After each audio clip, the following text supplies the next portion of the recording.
Okay, lesson 2. Now that you know all 5 of the pentatonic patterns, and I've given you at least 5 minutes or so to work on them, I want to have you play some riffs in each of these patterns. And I'm just going to come up with just some basic riffs that you might find in a basic rock and roll or blues or country, whatever, lead guitar part, okay?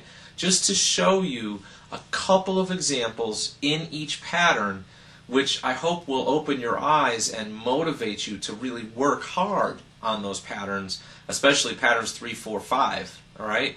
The main pattern and the pattern with BB's box, that's a given. You have to know those two, okay? But a lot of people stop right there, and I don't want you to stop right there because then you don't know how to solo all over the neck.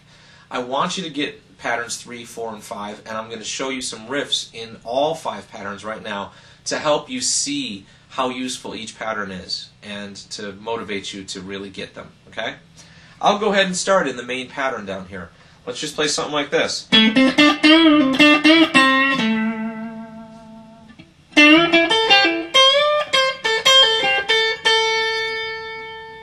we'll move up into pattern 2. How about this?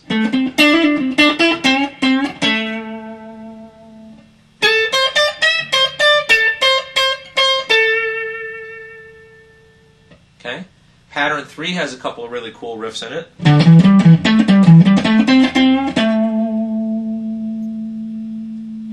Over here on the high end.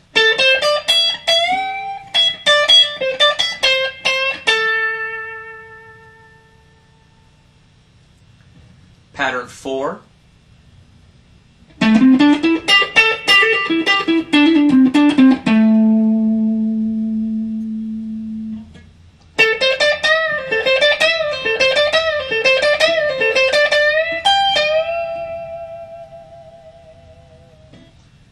Pattern 5.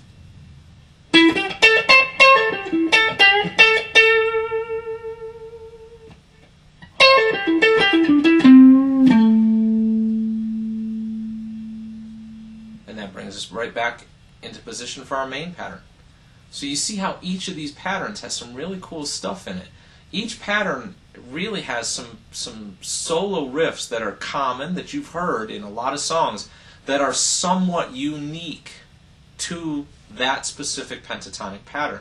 So you really want to work each of the patterns, practice them like crazy until they just become completely second nature, until they just flow, and then you'll start finding these riffs. And of course, I would expect as you're working on all these patterns that you're also playing some lead guitar, that you're A, jamming and improvising, and B, learning solos from your favorite guitar heroes.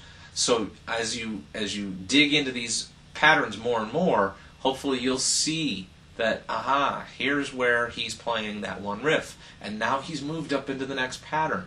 And that way you'll free yourself from just being stuck in that main pentatonic pattern that so many players just rely on completely. There's so much more to the fretboard than that. You want to go beyond that. So there you go.